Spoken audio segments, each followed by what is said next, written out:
Hay tres, entonces, participantes en la predicación. Dios, que nos da su palabra escrita para que no tengamos manera de perdernos. Hay un versículo en Isaías que dice: por torpe que sea, no se extraviarán. Da a entender que este camino está muy bien señalizado.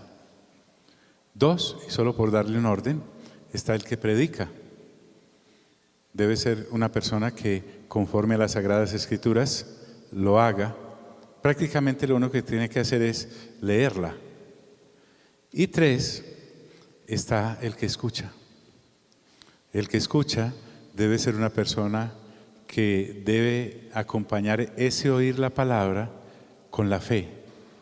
Debe aportar la fe para creer. Y por eso quiero solamente leerles lo que dice Hebreos capítulo 4, en su versículo 1 dice, allí el escritor: temamos pues, no sea que permaneciendo aún la promesa de entrar en su reposo, alguno de vosotros parezca no haberlo alcanzado, porque también a nosotros, y ya se refiere este escritor a los hebreos, a los creyentes de hace 2000 años, a quienes les correspondió recibir al Señor Jesús en su primera venida, porque también a nosotros se nos ha anunciado la buena nueva como a ellos. A los ellos que se refiere era a los israelitas que, habiendo salido con Moisés de Egipto, no habían logrado el cometido de creer, porque también a nosotros se nos ha anunciado la buena nueva como a ellos, pero no les aprovechó el oír la palabra. Créanme, ese versículo, por no ir acompañada de fe en los que la oyeron. En la ecuación a la que estamos haciendo referencia, no es culpa de Dios. Él le entregó a Moisés los mandamientos en el monte Sinaí a través de ángeles. Fue completamente claro. También los entregó escritos. Moisés y Aarón, a quienes les correspondió proclamar esa palabra, lo hicieron correctamente, no tenían sino que leer. Y lo que falló es que las personas, casi de Egipto salieron, los estudiosos dicen, 1.800.000 personas, y no escucharon con fe, no le prestaron atención a las maravillas que Dios realizó, y todos perecieron en el desierto. Los únicos que entraron a la tierra prometida y entraron en el reposo al que los estaba invitando luego Josué, fueron de esa generación solo Josué y Caleb, 2, y los menores de 20 años, porque los de ahí en adelante perecieron en el desierto. Nosotros, hoy, 2023, debemos entender que la palabra de Dios sigue siendo la correcta, que la exposición del mensaje sigue siendo el correcto. Prácticamente lo que hago es leerla con ustedes, pero usted debe aportar la fe para escucharla, porque si no, no le va a servir absolutamente de nada. Bien, veníamos hablando de cómo el Señor Jesús hace 2000 años en su primera venida, estando allí en Lucas capítulo 12, saliendo de una comida que le ofreció un fariseo llamado Simón. Lo esperaba una gran multitud ahí en la calle, gente que había venido inclusive de otras ciudades, y les da una serie de recomendaciones, pero también le dice a sus discípulos lo siguiente: ustedes piensan que he venido a traer paz a la tierra. O sea, el Señor Jesús hace 2000 años no vino como un Papá Noel a traer regalos, por lo menos como nosotros acostumbramos a pedírselos el 24 de diciembre cuando le hacemos una lista para que nos los traigan de regalito. No, Él dijo: no he venido a traer paz, he venido a traer disensión. Y usó otra ilustración y dijo: he venido a traer fuego en la tierra. He venido a hacer arder las relaciones entre los seres humanos. Y se refería a que en una familia, porque por ahí empezó, una persona empieza a creer, pero el resto de la familia tal vez no. Llegarán después, si Dios lo quiere, pero mientras eso ocurre, habrá disensión en esa casa. Y entonces dijo, de ahora en adelante, el padre estará contra el hijo, dando referencia a que un papá en una casa puede tener el privilegio de que el Espíritu Santo lo haga creer conforme dicen las Sagradas Escrituras, pero el hijo no. Y entonces, como estará viviendo bajo los principios del reino el que creyó, el que no creyó se va a sentir iluminado en sus tinieblas por la luz o el faro que Dios acaba de prender, porque Dios te hace a ti como una llama que alumbra la oscuridad que hay. Pero también dijo, o un padre contra el hijo, porque muchas veces el que llega a creer en esa casa es el hijo, pero papá no. Y aunque papá sea bueno, aunque papá aporte todas las obligaciones que tiene en la casa, lleve mercado, pague las cuotas, le dé educación y todo, ese no es el problema. El problema es que si no ha nacido de nuevo, entonces seguirá viviendo en la oscuridad de sus pensamientos o en la corriente caída del mundo. Pero también dijo, y en una casa 2 serán contra 3 y 3 serán contra 2, porque a veces entonces se convierte en 3 y otros 2 no. Y mientras tanto está esa lucha y esa guerra. Luego trajo el ejemplo de que en una casa también la suegra estará contra la nuera y todos dijeron, pero eso es como lo normal. O la nuera estará contra la suegra. El Señor no se refería a esas discusiones bizantinas que hay entre ellas, sino que a lo mejor es la suegra la que llega primero a los pies del Señor.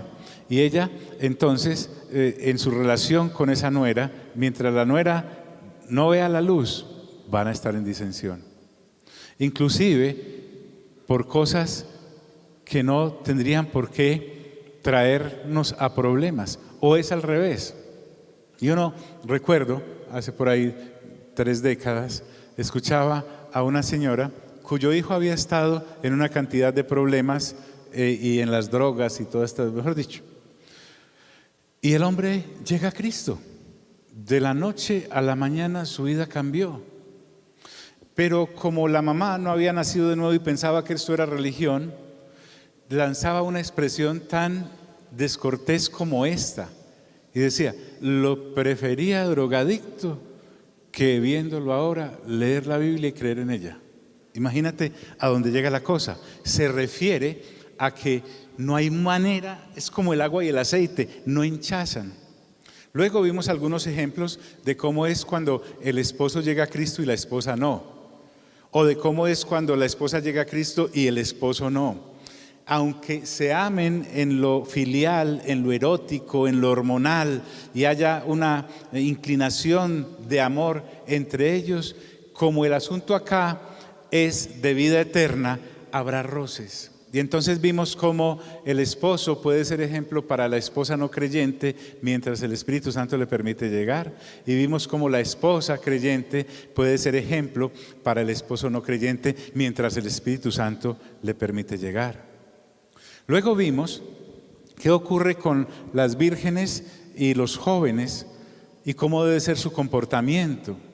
Porque cuando el Señor Jesús dijo, he venido a traer fuego en las relaciones, es porque Él no puede permitirse o darse el lujo de que las cosas sigan normales en esa casa si el que llegó fue Él.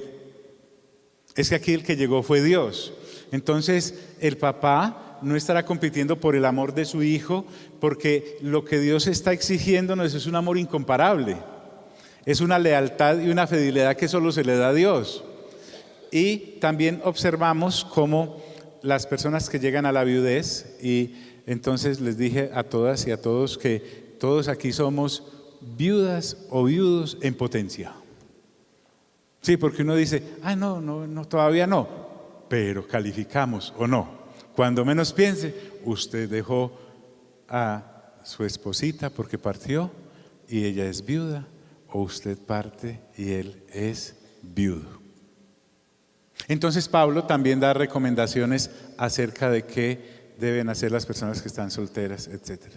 Y les había dicho qué es lo que ocurre cuando el Señor Jesús trae fuego también a las relaciones. Ya vimos de la familia primaria, entre padres e hijos, madres e hijas, en la familia en afinidad, es decir, la suegra con la nuera y la nuera con la suegra, entre personas que ya ha partido por muerte el cónyuge. Pero también el Señor quiere enseñarnos cómo es que trae fuego y se diferencia una persona cuando hace negocios, siendo creyente, con gente que todavía no ha nacido de nuevo, como nosotros decimos, está en el mundo. No es que nosotros no estemos en el mundo. En Juan el Señor dijo: yo te pido que los guardes del mundo, no que los saques de él. O sea, mientras estemos en este cuerpo temporal, vamos a estar compartiendo nuestra vida con gente no creyente a la manera bíblica. Y vamos a tener que interrelacionarnos con ellos en el área de transar productos, comprar cosas, vender cosas. Entonces, ¿cómo debe ser el comportamiento de un creyente cuando está haciendo, digámoslo así, negocios con el que no es creyente? ¿Cómo debe ser el comportamiento entre dos creyentes cuando hacen negocios? Porque el asunto al que el Señor Jesús apunta acá es a que salgamos de esa dicotomía que algunos tenemos, en que aquí en el templo somos una cosa, no, ángeles. Pero saliendo por esas puertas nos absorbe el mundo y nos empezamos a comportar como si allá fuéramos otros. Lo que el Señor Jesús quiere decirnos es: un creyente, alguien que crea en mí, es el mismo en el lugar donde esté. ¿Qué es traer fuego? Entonces le pedí al Espíritu Santo que me diera un ejemplo de negocios entre un creyente y personas no creyentes. Y vamos a descubrir unos principios bien interesantes en cuanto a hacer negocios. Mientras que la persona que está en el sistema del mundo, cuando hace un negocio, su objetivo primordial es el dinero y la ganancia que obtendrá en ese negocio. Y entre más gane, mejor, así el otro salga perdiendo. Ni siquiera en esa paridad de gana-gana, sino entre más gane, mejor. Vamos a notar por lo menos dos cosas que son el eje del que es creyente y parecen contradictorias. La primera, que una persona creyente cuando hace un negocio, su objetivo no es ganar dinero.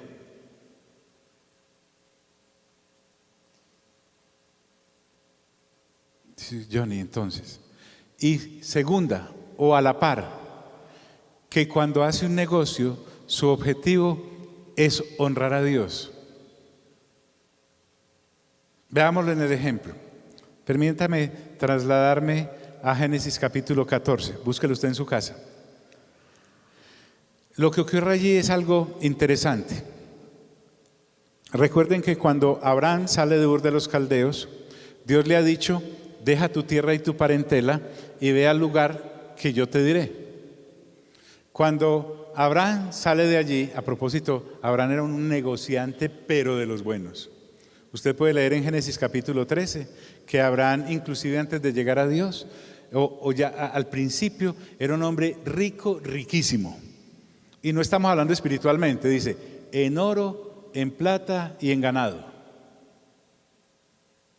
Y se lleva a alguien que no debe haberse llevado, a Lot, porque uno siempre quiere cargar con la familia, como cuando usted sabe de una buena oportunidad e invita a todos los de su familia para que participen, o por lo menos los amigos cercanos, y al principio esa buena intención se le vuelve un problema, un caos. Yo sé que eso no ocurre entre nosotros, ocurre en otros países, en otros lugares, en otras familias. Entonces, él sale con Lot y hay un momento bien interesante. Los ganados de Lot empiezan a crecer y a ser muchos, y los ganados de Abraham también. La tierra no es suficiente para mantener tanto animal alimentándose, paciendo, y entonces los pastores, empleados de ellos, empezaron a pelear entre ellos por el agua y por el forraje. Cuando Abraham se da cuenta, él llama a Lot y le dice: sobrino, hagamos una cosa, mire, ¿para qué vamos a estar peleando usted y yo por nuestros rebaños y que nuestros pastores peleen entre ellos? Partamos cobijas. Si usted se va a la derecha, yo me voy a la izquierda. Si usted se va hacia el norte, yo me voy hacia el sur. Imagínate a Abraham, pudiendo haber tomado la iniciativa, él era el patriarca, él era quien lo había invitado al negocio y todas las cosas, le dice: escoja usted. La escritura dice, ¿están aquí mis amigos?, que Lot, ni corto ni perezoso, llega y escoge con ese gangazo. Y él mira las praderas del Jordán, y las praderas del Jordán eran un valle hermoso, lindo, verde, y se extendían hasta lindar con Sodoma y Gomorra. Él escoge esa parte. Cuando él escoge, Abraham se va en sentido contrario. Es interesante que, a pesar de que Lot escogió lo mejor aparentemente en ese negocio, y Abraham se quedó con lo que el otro le dejó, Dios decide prosperar a Abraham en ese montón de piedras que le había dejado Lot.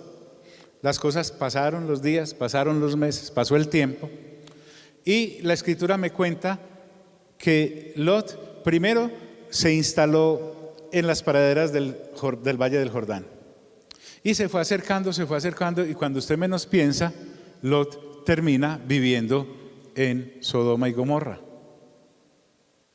Ya estaba allá. Sodoma y Gomorra, dice la escritura, era un pueblo, una nación sumamente pecadora, inmensamente depravada, tanto que en una ocasión, usted lee más adelante en Génesis, el clamor contra esa ciudad a causa de sus abominaciones y pecados subió hasta Dios.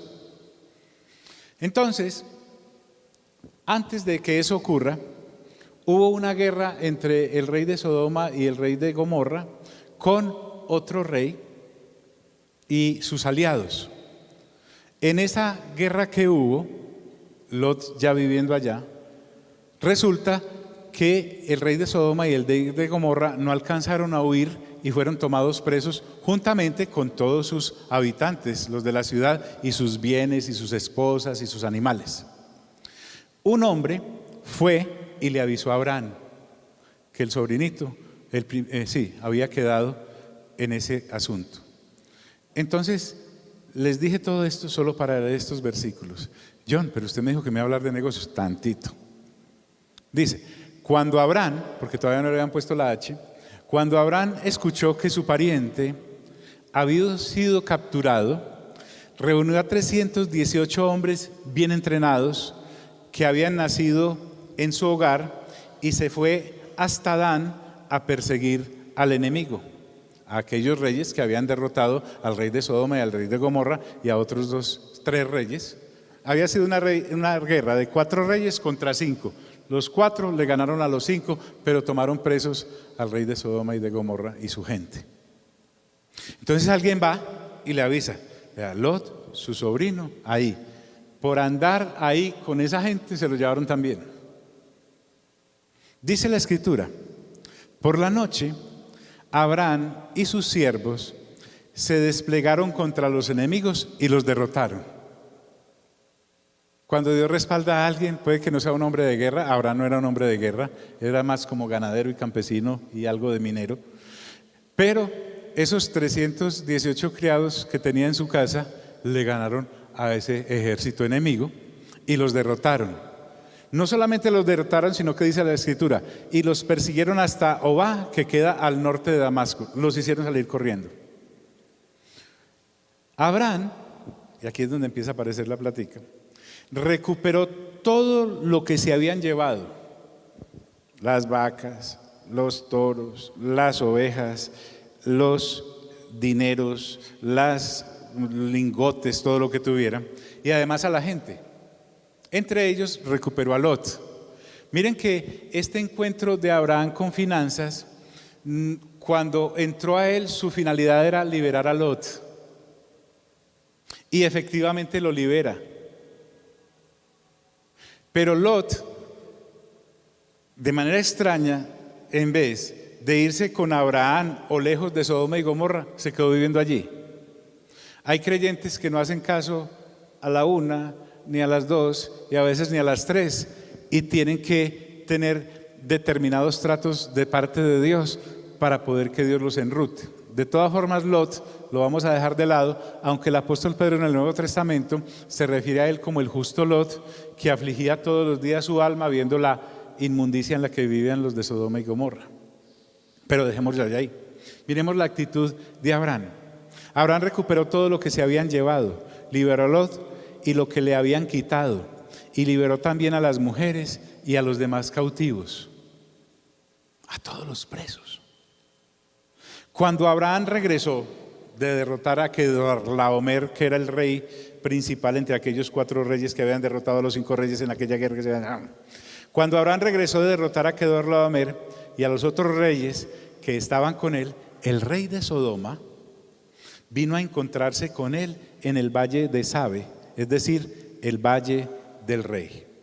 Entonces ahí viene el rey rescatado a encontrarse con aquel que había sido su salvador. Les pregunto, ¿Abraham fue a rescatar al rey de Sodoma?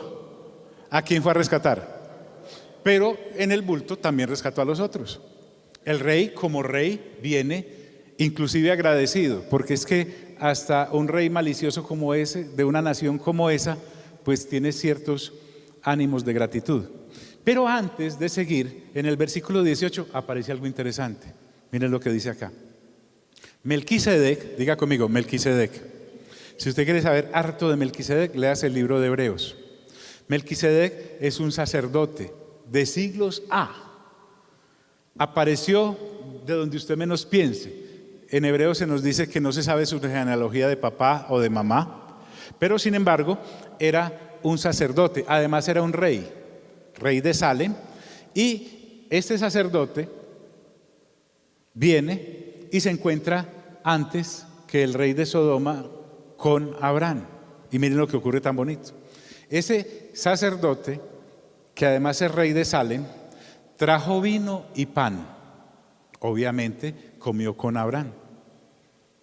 Sin embargo, en Génesis, hermanos, dice que él, Melquisedec, era sacerdote del Dios Altísimo.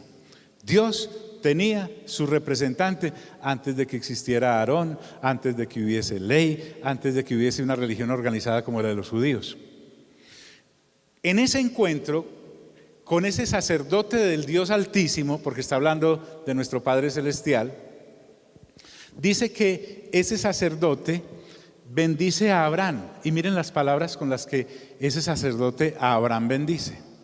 Le dice que el Dios Altísimo, miren como no es como esos energúmenos supuestos representantes de hoy en ese día que dice yo te bendigo, imagínate, decreto sobre tu día. No.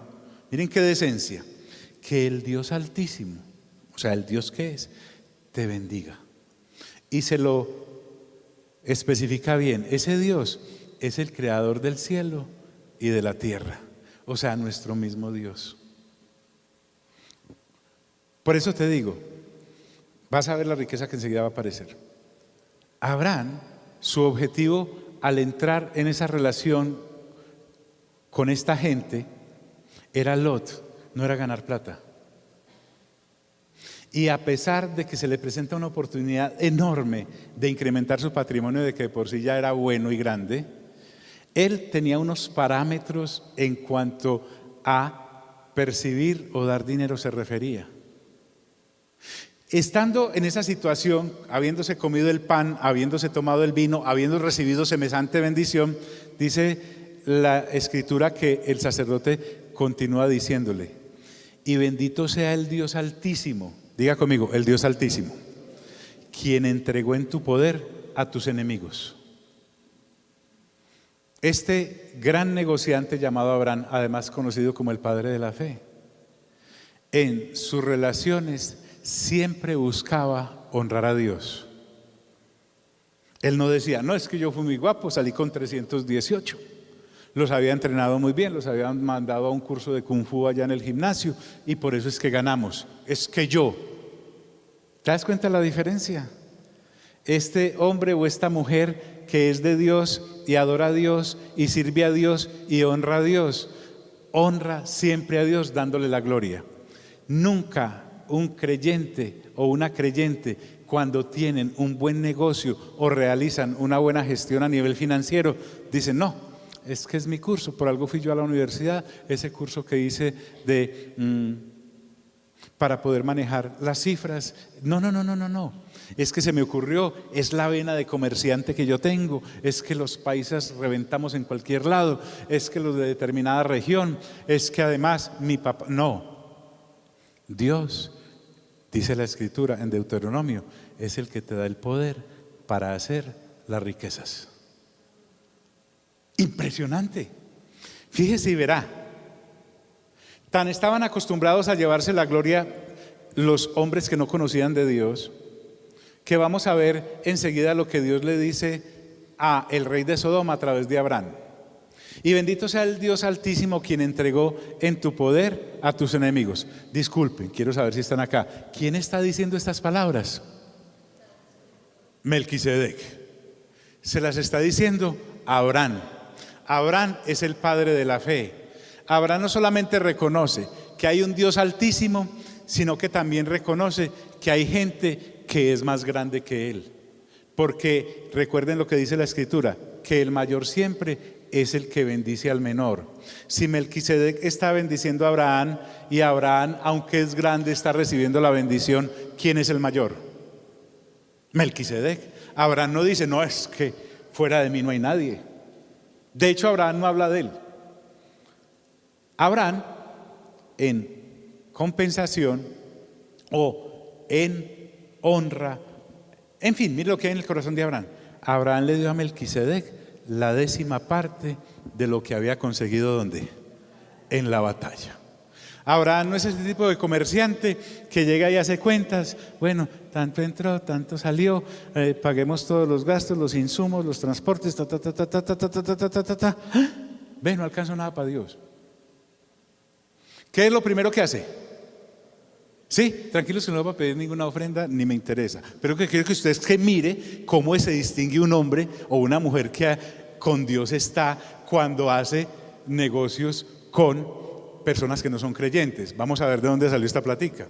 Abraham le dio a Melquisedec la 10ª parte de lo que había conseguido. O sea, lo primero que hace un hombre o una mujer de Dios es honrar a Dios con la 10ª parte, y se la entregó en este caso a Melquisedec. Melquisedec obviamente la recibió, pero Abraham no es el tipo de creyente extraño hoy en día. Hay unos creyentes muy extraños hoy en día que dicen: no, Melquisedec de pronto se la roba, yo mejor la reparto y lo hago a mi manera.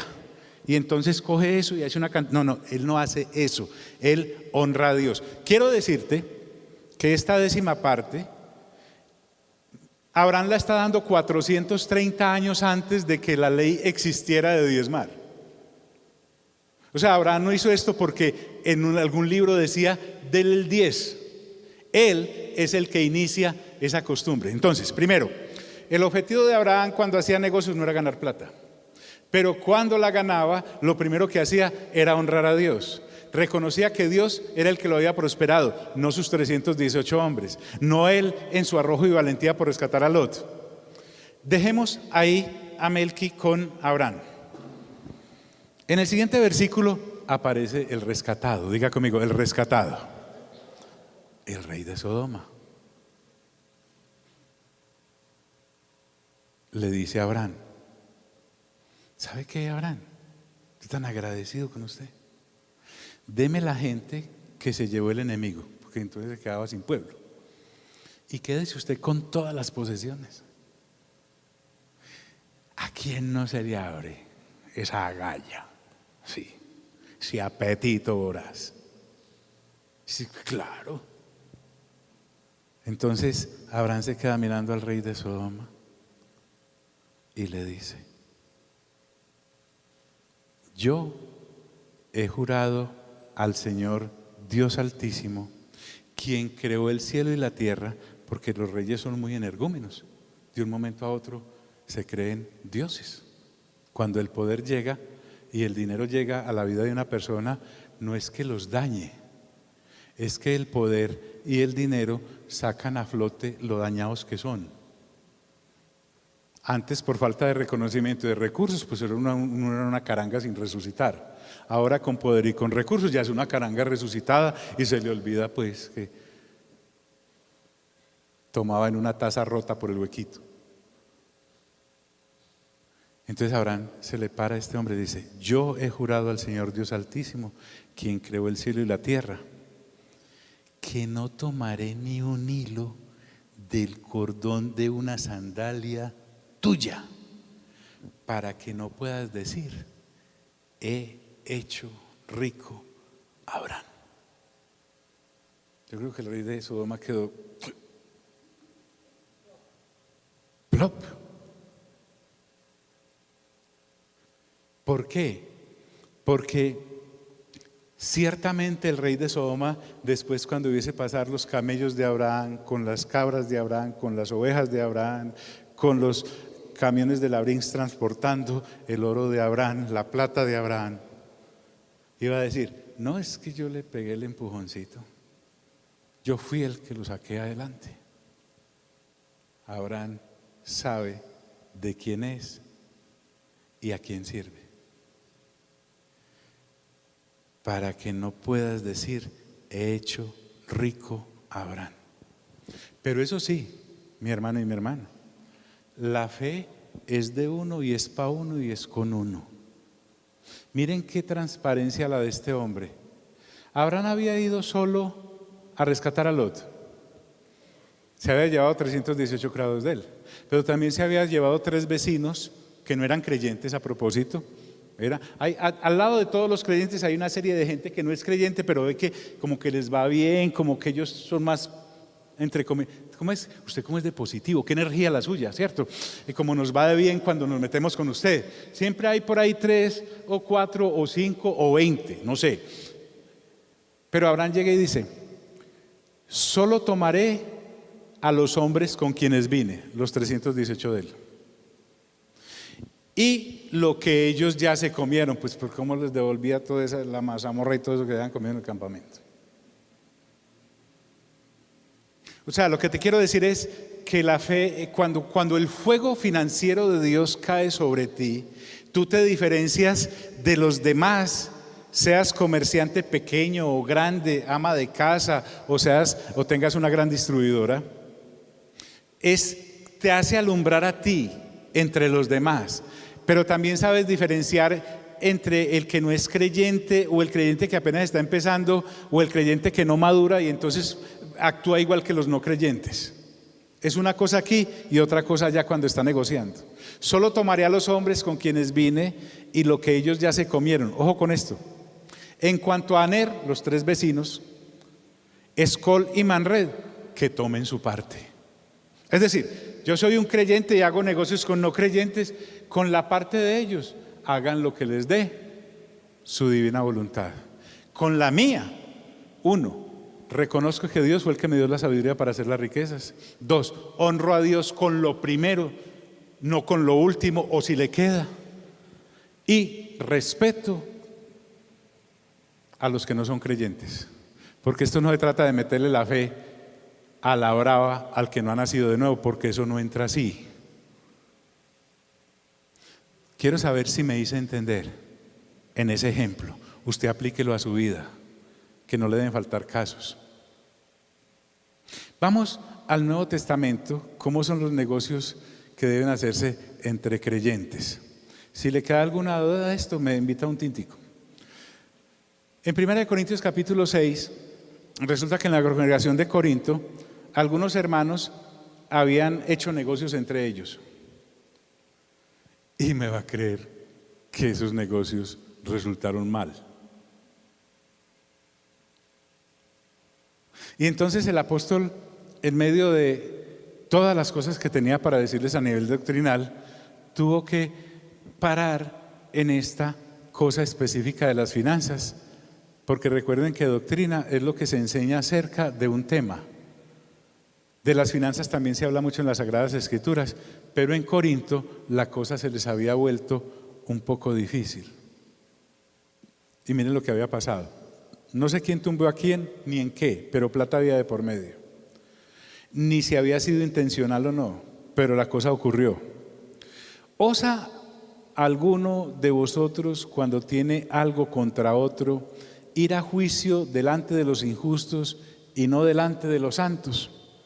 Además de que se habían tumbado en ese negocio, o alguien había quedado mal, o alguien había timado a alguien, las personas de esa congregación local, que ya eran cristianas, nacidas de nuevo, dijeron: ah, sí, te lo demando. Y fue allá a los tribunales. Fue allá a los tribunales. Recuerden que estamos en todo el escenario del derecho romano. Corinto y todas las provincias estaban bajo la bota del imperio. Entonces decidieron ir al juez, no creyente. Entonces Pablo, cuando les escribe esto, les dice: ese osa no es una osa, sino qué atrevimiento. Que ustedes, para dirimir cosas entre ustedes que les salieron mal, se vayan a un tribunal de gente injusta. Injusta no porque fuese injusta en cuanto a la aplicación de la ley, sino que no habían sido justificados por haber creído en Cristo Jesús. El apóstol Pablo lo que está dando a entender es que se supone que entre nosotros debemos ser las personas más maduras de este planeta y sus alrededores en cuanto a las relaciones cuando se presentan entre cosas materiales.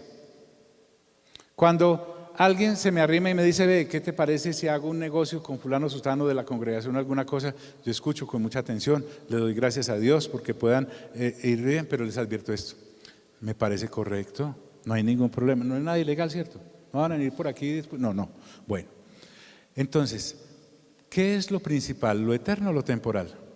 A lo eterno, pastor, claro, lo eterno. Bueno, como es un negocio puede salir mal. ¿Estarías dispuesto a que eso que estás invirtiendo se te pierda? No por la mala fe del otro, sino porque los negocios son los negocios, algunos salen, otros no salen. ¿Quién está seguro de que un negocio va a salir bueno?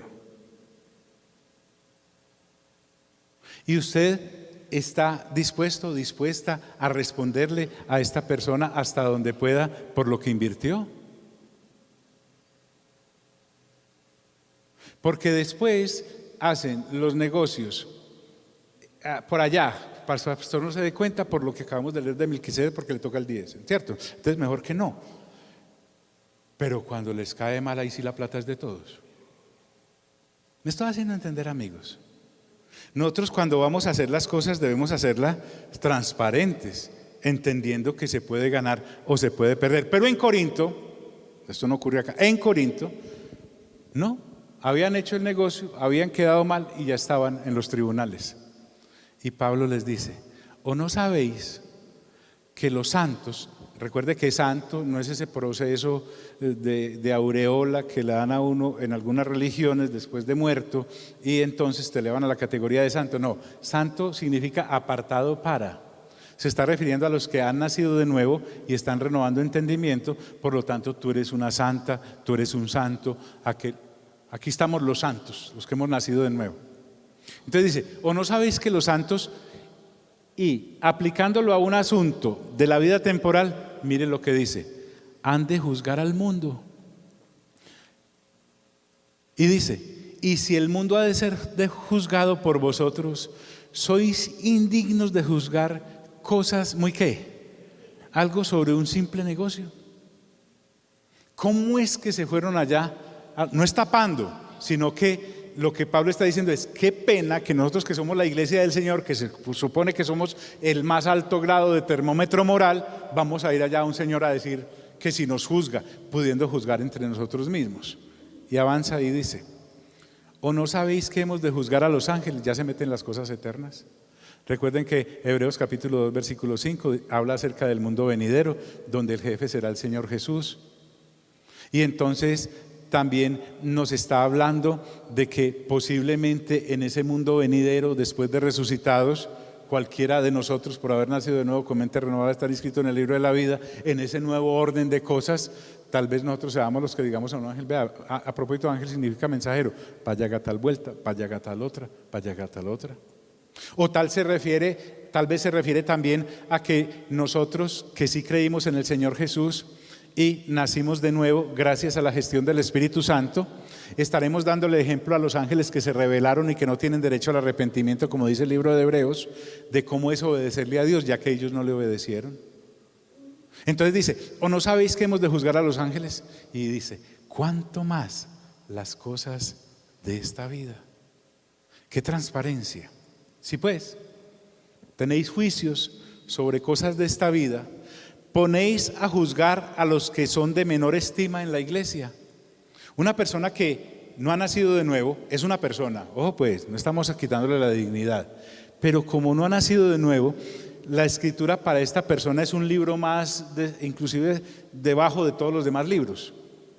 Pero al que ha nacido de nuevo, la sabiduría de Dios a través de las Sagradas Escrituras le enseña el pensamiento de Dios y cómo piensa Dios. Entonces está diciendo, usted no pone a hacer la inversión de su patrimonio en su casa al niño de 2 años. No tiene la capacidad. Se supone que usted como mayor en esa casa, como papá o como mamá o como pareja, pueden decidir. A eso es a lo que se refiere Pablo. Ponéis a juzgar a los que son de menor estima en la iglesia. Y entonces les dice, para avergonzar, ¿están aquí amigos? Para avergonzaros lo digo, pues no hay entre vosotros sabio. O sea, en una congregación local no habrá uno al cual puedan acudir y que les dirima ese conflicto. Ni hay uno que pueda juzgar entre sus ¿qué? Dígalo, hermanos. Es inclusivo para todos los que son creyentes, pero excluye a todos los que no son creyentes. Sino que el hermano con el hermano pleitea en juicio, y esto ante los incrédulos. O sea, lo que Pablo está diciendo es, ¡qué pena! Pablo me está diciendo, es que en las congregaciones puede haber problemas. Claro, si esto no es el cielo, esto es solo la iglesia, estamos en entrenamiento. ¡Qué pena! Así que, por cierto, ya es una falta en vosotros que tengáis pleitos entre vosotros mismos. Y miren cómo es de severo Pablo juzgando las cosas temporales con las eternas. Al que tumbaron le dice, ¿por qué no sufres más bien el agravio? Pierda eso, es lo que le está diciendo. ¿Por qué no sufrir más bien el haber sido defraudados? Te tumbaron. ¿No les dije pues al principio que antes de meterse a hacer un negocio piensen bien si son lo suficientemente maduros para definir qué es lo realmente valioso, si lo temporal o lo eterno? Pero vosotros, eso no quiere decir, qué bien, entonces puedo ser el tumbador de la congregación y todos me van a... No, Pablo dice, pero vosotros cometéis el agravio, o sea, tumbas al otro, lo defraudas. Y esto entre hermanos, que entre hermanos no deberíamos tocarnos ni con el pétalo de una flor. Todo debe ser para bien. Y continúa diciendo, ¿no sabéis que los injustos no heredarán el reino de Dios? Y mira dónde mete el asunto. No erréis, ni los fornicarios, asuntos sexuales, ni los idólatras, aquellos asuntos de adorar dioses que Dios nos prohíbe adorar, ni los adúlteros, problemas de relaciones matrimoniales, ni las personas afeminadas, ni los que se echan con varones para aquellos que tienen problemas con su identidad sexual, ni los ladrones, ahí cabe lo de haber tumbado a alguien, ni los avaros, ahí cabe lo de haber tumbado a alguien, ni los borrachos, ni los maldicientes, ni los estafadores, dice, ¿heredarán qué? El reino de Dios. Y entonces, ¿saben? Me gusta tanto las Sagradas Escrituras porque dice, y esto erais. O sea, mire, antes de ser creyente, uno podía ser participante de vivir en cualquiera de sus autopistas. Fornicario, idólatra, adúltero, afeminado, sodomita, dicen otras versiones los que se echan con varones. Ni los ladrones, ni los avaros, ni los borrachos, ni los maldicientes, ni los estafadores eran el reino de Dios. Y de esa caterva de cosas es que se surte la iglesia cuando la gente nace de nuevo. O sea, los mejores clientes para una congregación es que se conviertan. Por eso dice, y esto erais algunos. Diga conmigo, erais. No dice, seguís siendo. Mas ya habéis sido lavados, ya habéis sido justificados, santificados en el nombre del Señor Jesús y por el poder y por el Espíritu de nuestro Dios. Bien, bien. Sí. En cierta ocasión estábamos en un viaje misionero de esta congregación, creo para 15 años. Estábamos en España llevando la palabra de Dios y había una pareja que se había ido a vivir allá a Torremolinos, y como pasábamos por ahí decidimos entrar. Íbamos unos 20 hombres de esta congregación, ¿sí? Tiempo atrás en la congregación hubo uno de estos timadores. Hay gente que se mete entre nosotros, no alcanza a ser creyente y de todas formas como que se disfraza, y tumbó a varios en negocios. Pero lo tremendo era que esta persona oraba por personas y caían al suelo. Se llama eso descansar en el Espíritu Santo. Hay gente que ora por uno y caes al suelo, ¿cierto? Entonces esa familia se había dado antes de que eso se destapara, y cuando estábamos ahí dándole gracias a Dios porque nos recibieron, nos dieron comidita y todas esas cosas, orando, entonces ellos contaban mire que Dios usa los métodos más increíbles. Esa pareja había llegado al Señor porque ese señor que tumbaba a la gente con su esposa habían orado por ellos y se habían convertido. Y cuando oraron por ellos, cayeron al piso. Entonces dijeron, ve, todavía están en la congregación fulanito y fulanita que cuando oraron por nosotros nos tumbaron. Entonces, como eran más o menos 20 empresarios en el corro, dijeron, nosotros también. Entonces, lo que te quiero decir es, si vas a hacer un negocio con otro hermano, con otra hermana, lo primero que debes saber es que cualquier negocio puede fracasar. No es que el otro a lo mejor te quiera tumbar, pero es que es un negocio, pero lo llaman negocios. Por eso lo hablamos, ¿qué es traer fuego en la vida de los negocios, en la vida que todos los días o vamos a la tienda o vamos al supermercado o hacemos una cotización o vendemos algo? ¿Cómo nos debemos comportar? Si realmente hemos nacido de nuevo, Abraham es un buen ejemplo para cómo comportarnos con aquellos que no son creyentes. La fe es nuestra y la guardamos para nosotros. Miren que Abraham no le dijo al rey de Sodoma, venga, mejor diezme. ¿Qué va el rey de Sodoma a enriquecer lo de Cristo? No le dijo a los 3 vecinos, ustedes tienen que diezmar como yo. Él le fue leal a Dios con lo que era de él. Punto. Así que si alguien se le arrima a usted y lo regaña porque no diezma, dígale, deje de ser metido. Haga usted con lo suyo. ¿Sí me hago entender? Eso no es algo como para evangelizar. Pero si vas a hacer negocios entre creyentes, con mayor razón debe haber pulcritud entre creyentes. Y recuerde que la iglesia es la iglesia, no es el cielo. Estamos siendo educados por el Espíritu Santo para adquirir el carácter de Cristo hacia la eternidad. Vamos a estar en pie y vamos a orar.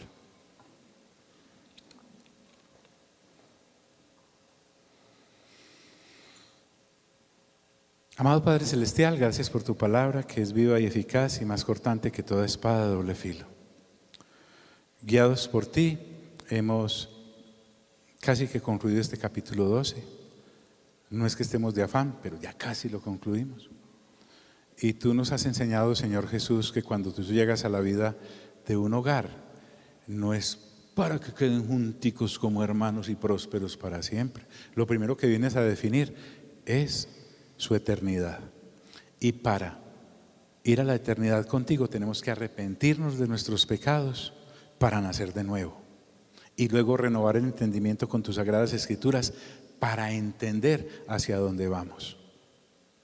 Y luego, Señor, uno a uno en nuestra casa irán llegando a tus pies según tu perfecta voluntad, pero en tu tiempo. Mientras tanto, los que ya nacimos de nuevo, nos toca hacer testimonio, nos toca alumbrar, nos toca ser la luz que el otro no tiene. Eso será de conflicto al principio, pero con el tiempo entenderemos aquellos que no. Esto lo entendemos mucho los que, por ejemplo, en mi caso ya les conté a ustedes que la que llegó primero a Cristo fue la pastora y yo no entendía qué es lo que había pasado. Pero ella, como había leído 1 de Pedro capítulo 3, versículo 1 al 7, fue usada por el Espíritu Santo para llevarme a los pies de Cristo. Sí. Lo mismo puede pasar a nivel de negocios. Esos empresarios con los que tú haces negocio van a empezar a decir, pero Abraham, ¿por qué se comporta así? Yo no entiendo. ¿Sí ves pues? ¿Y cómo le rechazó de plata al rey de Sodoma? Muy bobo. Aún personas cercanas como Lot no entendieron a Abraham y se fueron a vivir a Sodoma. Y después Sodoma y Gomorra son destruidas. Se le perdió todo a Lot, hasta la mujer que miró y se convirtió en estatua de sal. Habían entrado tanto las conductas de Sodoma en el corazón de sus hijas que emborrachan a Lot, se acuestan con él y ambas quedan en embarazo. De ahí vienen los moabitas y los amonitas. Mejor dicho, se salvó raspado Lot. Abraham fue distinto. Hay dos clases de creyentes: Abraham, que aprende por consejo, o Lot, que aprende a las patadas. Pero eso sí, te garantizo, Dios no te va a dejar perder. Si es necesario, te trae bien lindo sonriendo o te hace llegar sin dientes, pero que llegas, llegas. Él no tiene problema con eso. Mientras tanto, a los que ya llegamos a los pies del Señor debemos darle gracias a Dios, porque podría haber sido uno el que no y el uno el ranchado, pero nos espera la vida eterna y eso es extraordinario. Digan conmigo: Señor Jesús, gracias por tu palabra. Te amamos, Espíritu Santo. Gracias, Padre Celestial, porque nos has hecho tus hijos. Amén, amén y amén. Dios nos bendiga a todos.